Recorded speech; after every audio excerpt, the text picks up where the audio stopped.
d'accord. te ñu ne kenn du ko wax loolu nag moom ci gën a métti man c'est-à-dire nañ def li ñuy def mais nañu assumer ñoom li ñu nekk def mais nañu may nit ñi cadre d'expression. D'accord. mais quant à vouloir faire des choses nga ne kenn du ko fi commenter mais c'est anormal. alors Mody. Quand même. ñu waroon ko tàmbalee ci ñoom quand même comme li mu wax sànq. ma ci tontu. loolu lay tontu ci. lan ngay tontu ci li nga xamante ni maanaam le fait que ñu ne dañuy redresser économie bi. dañu nekk ci ay jafe-jafe ñu tàmbalee ko ci li nga xamante ni moom mu sànq moom laay wax sànq ci ni ñuy doxalee muy train de vie de l'État. te boo ma ko mayee sax am na benn omission bu ma def déedéet. au niveau de la cigarette non non 2 secondes je vous en prie. bàyyi ma pareeguñu ci redressement bi allez-y. mais wax naa ko sànq ci sama biir speech bi wax naa ne par rapport ak li nga xam ne. mais sànq dafa am lu mu soulever maanaam dafa am ay privilèges yoo xamante ni soit mi non en ngi fait xam nga ci mi ngi ci ñi nga xamante ni ñoo nekk ci kaw quand même te ñu ngi koy dunde ba léegi. xam nga li graaw ca loolu lañ doon xeex ñaan système xam nga li graaw ak cette opposition là mooy dañoo jàpp ne ñoom ñoo gën a intelligence sénégalais yi les sénégalais dañu nekk en avance sur les politiques loolu gis nga politique bu ko xamut bu ci réalistul di nga wax nit ñi di la déglu nga foog ne li ngay wax yow nga jàppee ko téere fekk ñi lay déglu xam nañ li ngay wax dara amu ci. Ousmane Sonko bi muy wax par rapport au fonds politique bi muy wax par rapport ak li nga xam ne moom la président yor ci budget bu ñu koy voteel waxul ne dafa araam ni ñu koy jëfandikoo dafa araam la wax mais dafa leer loolu mu ngi fii vidéo la. jeu de mots ñëwaat na de. non. jeu de mots. d'accord ni ñu koy jëfandikoo non wax le fait que ñu natal président ay milliards jox ko ne ko lii yaa ko war a gérer au niveau de la présidence waaw. moo boobu la utiliser. waaw bu ko neexee mu taal. façon dara du ko ci fekk. façon bi ñu koy jëfandikoo par exemple tey man bu ma liggéeyee ba weer bu dee ñu fay ma sama salaire sama salaire bi lew na ma wala lew ma araamul. liggéey naa fay nañ ma mais salaire boobu ñu ma fay mën naa ci def lu araam. ok mën naa kaa jëfandikoo loo xam ne bàkkaar laa ciy jëlee et pourtant le fait que ma liggéey ñu fay ma mais loolu araamul. mais mën naa koo jëfandikoo ci loo xam ne dafa araam loolu la wax façon bi ñuy jëfandikoo fonds yooyu dafa araam. maintenant tey ñëw nañu au pouvoir gis nañ ne fonds yooyu moo ngi fi. te dëkk boo dem yaa des fonds yi nga xam ne ay fonds secret la yoo xam ne kenn du ko wax puisque dëkk am na lu muy def intelligence économique bu muy def ci ginnaaw espionnage bu muy def ci ginnaaw yeneen ak yeneen. yoo xam ne secret défense. secret défense yoo xam ne dëkk bi da koy def. exactement loolu mënuñu ko budgétiser mënuñu ko wax kenn di ko dégg. non moom fonds secret sax la doon wax. maanaam très bien très bien. mais foofu rek lañ ko mën a yóbbu. tey bu ñu nee gis nga ma wax sànq ma répété waat li ma waxoon. tey sénégalais bu tëdd. ñu ne ñu tëdd ba guddi ñu yee la ne la est-ce que gëm nga ne Diomaye jël na sa 10 000 francs yoo xam ne yaa ko moom wala Sonko jël na sa 10 000 francs yoo xam ne yéen a ko bokk yéen sénégalais mu dugal ko ci poosam laaj ko ndax am gëm na ko léegi danaa la gëw ma ko. mais coppite bi moo di. gëw ma ko coppite bi moo di. coppite gi xam nga lan la gis nga sànq maa ngi doon bëgg a wax par exemple maa ngi doon bëgg a wax ci agenda wu transformation administration sénégalaise bi gis nga l'administration la on va la rénover.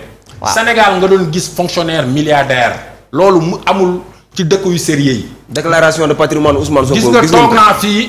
laajal ma ko loolu ndax gis nga ko toog naa fii.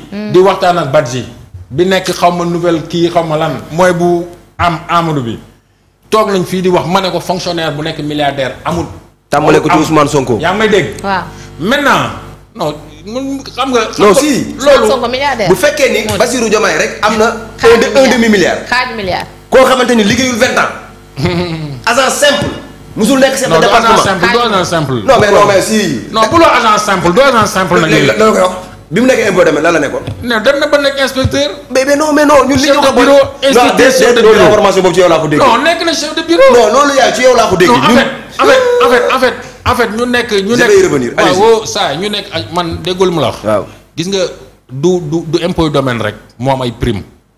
non man entreprise sénégalaise yu bari am nañ ay prime de rendement am na ay prime de performance. loolu impôt domaine rek moo ko am. bien vrai que tamit loolu boorul bokk ci li ñu war a yëg. mais loolu dañ koy réformer. exactement. beneen bi mooy gis nga réforme administration tey administration sénégalaise boo ko jëlee ki ci njëkk secteur bi ci njëkk mooy les impôts et les domaines. ñoom ñooy fer de lance administration puisque ñoom ñooy gañaloo ñoom ak douane ñooy gañaloo état Sénégal xaalis. maintenant rénover ko ñoom seen côté dañuy fexe ba lépp loo xam ne nit mu ngi koy yëkkati di ko fay comme impôt mu jaar fi mu war a jaar ba yegg fi mu war a yegg. rëq-rëq yi moo bari ci administration sénégalaise bi de façon moom laa la doon wax sànq ay doxalin la système ay doxalin la yu fi ay nit teg pour enrichir loolu ñu fi teg na comme système pour enrichir mais loolu la ñuy démanteler par la rénovation de l'administration te Olivier Boucal présenté na ko le premier ministre te on va l'appliquer on va rénover cette administration là fexe ba nga xam ne li nga xam ne moom la nit ki di xaar moom la citoyen bi di xaar ci administration bi bu fa demee mu fekk ko fa le plus rapidement possible du fa perdre du temps du fa perdre beaucoup plus d'argent que li mu fa war a perdre puisque tey am na ñu bëri ñoo xam ne avant certains mairies dañ doon bañ ñu digitaliser li nga xam ne mooy état civil mais état civil Sénégal waroon nañ ko digitaliser bu yegg pourquoi digitaliser wuñ ko puisque y a une résistance derrière am na ñoo xam ne jàpp nañu buñ ko digitaliser lañ doon am as tuut dootuñ ko am 1000 francs ñu leen doon jox pour ñu defar këyit wala 2000 ñu leen doon jox pour ñu defar ay këyit dootuñu ko joxati puisque c'est digitalisé maintenant nit ki mënutoo ko timbre bi rek ngay jënd ñu tirer la sa extrait de naissance. te bu boobaa nit ñi dañu foofu la ñu bëgg a yóbbu administration bi digitalisé ko ba nga xam ne dafa am visibilité déjà bu ñu la joxee dossier nga war ko traiter en 2 jours maximum traité woo ko ñu gis na yow mii jox nañ la. dossier xam nga sa gars traité woo ko baal ma pare. c'est un idéaliste non bu ñu ko toppee fii la ñuy fanaan. non fii la ñuy fanaan. xam nga dafa am loo xam ne ñun tey Pastef ku ñu xam ne notre parcours est semé d'impossibilités qui sont devenues possibles. ñun à quel prix waaw bàyyil ma wax la à quel prix. waaw bàyyil ma ñëw bàyyil ma ñëw amul élégance baaxul. bàyyil ma répéter phrase bi amul courtoisie baaxul. bàyyil ma répéter phrase bi. Notre parcours est parsemé d'impossibilités qui sont devenues possibles. à quel prix xam nga lan moo am solo. à quel prix xam nga lan moo am solo ci doomu aadama mooy bëgg-bëgg bi ak volonté bi. ba pare nga am vision bu claire xam fi nga jëm nan nga fay demee. te ñun loolu dañ ko am. kenn musul gëm Sénégal leader politique dina taxaw dans son parti appel de fonds mu ne militants yi jox leen ma xaalis ñu jox ko xaalis loolu kenn musu ko gëm Sénégal. liñ fi xam xaar ma pare bul yàq sama. sa xalaat nga wax du ma la bàyyil ma pare sama argumentaire. waaw allez-y. Sénégal liñ fi xamoon 1960 ba ñu ñun ñu egsi en 2014 liñ fi xamoon mooy benn leader yor xaalisam di ko tasaare ay nit topp ko loolu lañ fi xamoon wala un parti jiital la jox la xaalis ngay dem ñu di joxe sa xaalis foo dem yaay financé. Pastef mooy le premier parti au Sénégal fii boo xam ne structure yi ñoo doon finance activités yi te ba léegi noonu lay doxee tey ba léegi wax naa ni boo fa demee Guédiawaye boo fa demee cellules yi au niveau de la base ñoom ñooy financer seeni activité kenn defu ci dërëm militants yi ñooy génnee di ko joxe te loolu mos ñu gëm ne mën na nekk Sénégal Ousmane Sonko ak Pastef réalisé nañ loolu. ok tey dem nañ ba benn moment jàppoon nañ ne Pastef c'est fini ñii kenn mënu teg nañ lu ne ba dissoudre suñu parti. ñu nekk ci moment yu métti. mais ñu gëm ne rek ñun dañoo war a jëli le pouvoir. xaaral ma pare bàyyi ma pare. kañ ngay pare maintenant tey une minute moo la dese. moo ma dese ci 10 minutes waaw allez-y 8 minutes sax nag ndax parce que fi ñu toll la maintenant tey bu ñu demee ñun ñu nekk ci opposition bi. waaw réaliser toutes ces choses là. ñu dem ba jël le pouvoir ñuy teg ay actes ne dañuy def lii. ay plan nit ñi naan non mënoo leen ko def c'est impossible da ngeen di rêver mais il faut rêver pour réaliser. mais nag vous avez déjà mis des plans quand même. Des visions, des projets. lépp am cohérence. ok lépp am cohérence. on a démarré par un projet. bi ñu ñëwee au pouvoir on a mis en place un agenda de transformation. vision 2050. non avant vision bi. transformation bi njëkk waaw boo xam ne quinquennal la. waaw 2025 lay jógee dem 2029. beneen bi ñu indi vision globale bi ñu yóbbu 2050. lan la ñu bëggal Sénégal. fii ak 2050. ok maintenant plan bi c'est par rapport à l'audit te commencé na depuis bi ñu jëlee pouvoir bi la ñu gis ne. rëq-rëq yi bari na économie bi dafa gasax. dafa dugg ci pax.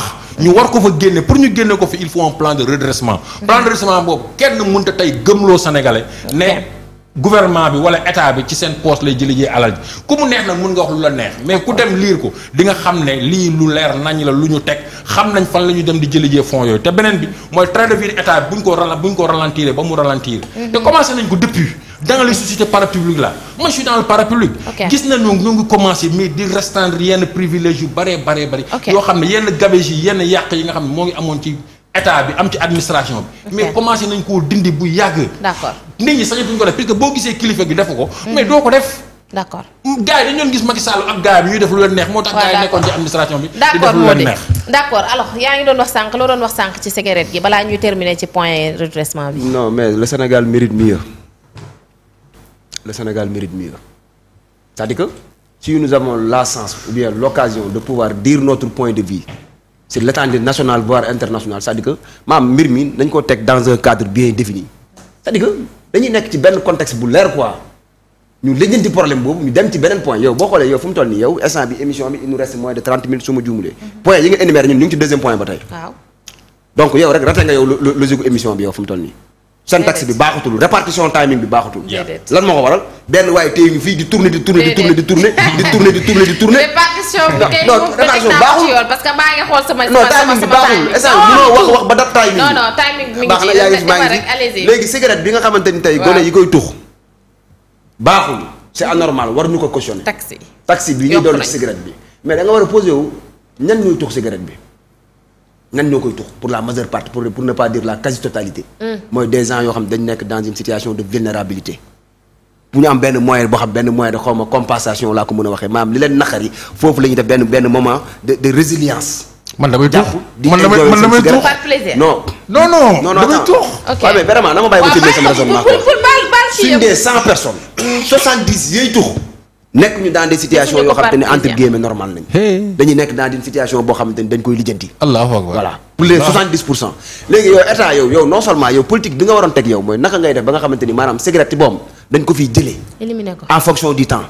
yan programme nga war a teg yan politique yi nga xam dafay dem dans le cadre des objectifs de développement durable ba nga xamante ni cigarette dañ ko fiy jëlee yow li la woon dañ ñun leen yàpp tuxatu cigarette lañ yàpp mais sangara bi tax waxuñu ci pour yow diggante cigarette bi ak sangara ban moo gën a jar pour yow li ñu mën a am ci sangara ak li ñu mën a am ci cigarette ngeen baal ma ci kàddu gi vous sincèrement vous m'excusez parce que ñii booy wax ak ñoom da ngay wax ju leer. mais sangara ñu ngi koy non taxé. laisse-moi terminer li gën a jar ci réew mi xam nga ñaari mbir ñoo gën a jar ci réew mi. maa ngi jégalu bu baax internautes yi nga xam te ne ñu ngi suivre. mais dañoo am par droit par devoir. dinaa ko wadd le maximum possible mais moo ko noonu la tudd. wootu ko à part sangara préservatif moo gën a jar ci réew mi. duñ dugal taxe foofu duñ dugal taxe ci sangara bi duñ dugal taxe ci feneen ak feneen fi nga xam te ne mën nañ fa apporter pour vous dire que ils sont encore dans un éternel tâtonnement. ils n'ont pas de vision ils n'ont pas de programme dañuy wër léegi ñu dem mu ngi wax naan non on va digitaliser l'administration on va réformer l'administration parce qu'il y a de la corruption au niveau de l'administration bala dama ne la balaa ngaa wax say droit dafay fekk nga acquitté wu say devoir yow suñu demee tey ci communes yi agent municipal yi fa nekk ñi di liggéey ci wàllu extrait de naissance bi nga xam te ne Sénégal yépp xam nañ ko extrait de naissance kayitu juddu ñu ci bari liñ leen di fay baaxul conditions yi leen di recruter baaxul léegi maa lay wax lii man j'ai vu un fonctionnaire boo xamante ni mu ngi nekk au niveau de l'hôpital CTO un major boo xamante ni nee na ma moom il n'est pas reconnu par l'État c'est-à-dire que nan laa la ko mën a expliquer une économie endogène bi nga xam au sein de l'hôpital à travers la facturation ñiy jënd ticket ñiy faju maam service bi ñuy rendre koppar gañ fay am moom la ñuy xool naka la ñuy def une répartition à travers benn link boo xam avec une banque pour ñu mën leen fay pour quelqu'un qui a eu à servir l'État du Sénégal pendant plus de 30 ans. waaw yow balaa ngaa sañ a def réforme yooyu noonu day fekk nga régulariser situation bi da nga yaakaar tey greffier yi xëy rek tapé ci table dañ ko tapé pour la forme syndicaliste enseignants yi di xëy tapé ci la dañ ko tapé mooy front social yooyu nekk en ébullition yi ma nekk di la wax léegi balaa ngaa mën a wax da ngay def réforme day fekk yow nga def li nga war def ba noppi yow mu ngi mel ni père de famille bu xëy ci kër gi di ñàngal di joxe ay règles li ko war ci kër gi du ko def la muy wax du jàll encore une fois c'est du populisme parce que dafa am ay préalables yi nga xamante ni des dispositions qu'il faudra prendre en amont loolu moo lay permettre buñ ci tollee nga mën ko exécuter mais wax ñëpp mën nañ ko non dañuy administration dañ koy digitaliser douane dañ koy dangam port dañ koy dangam port mais digitalisation boobu du leen aider un tout petit peu. non on est pour la digitalisation. ok mais nit ñi nga xamante ne ñoo fa war a nekk tey est-ce que yow li nga warloog ñoom ba tax mais la corruption hormis aspect jikko ak yar ak valeur yi nga xamante ni mooy nekk ci doomu aadama ba kenn ku nekk war koo mën a moytu. mais dafa nekk un phénomène mondial. la première puissance bi nga xamante ni moom la ñu joxe référence tey boo demee au niveau de la corruption bu nekkul premier mooy nekk deuxième.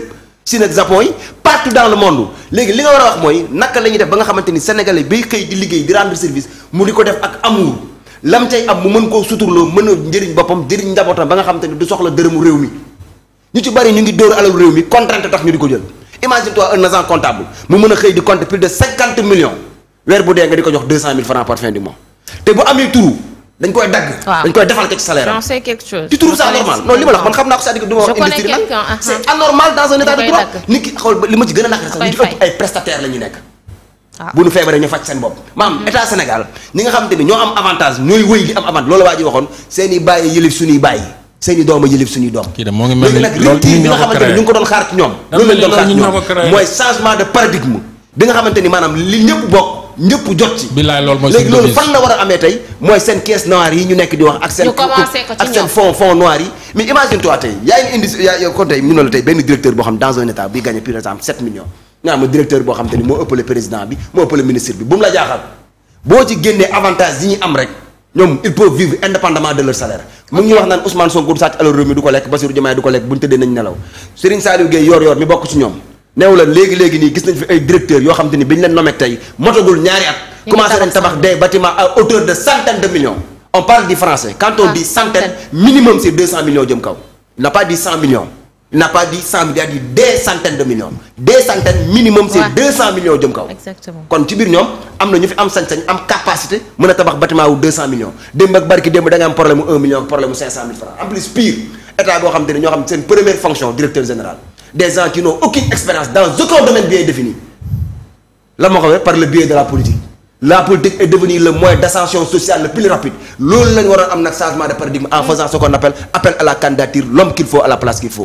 ñii ay vendeurs d'illusion lañu. ay jaaykatu gént lañu. d'accord ñu wax ci suñu beneen point bi suñu troisième point muy lu jëm ci wàllum dialogue national bi nga xamante ni nag ku jege ci benn lettre ouverte boo xamante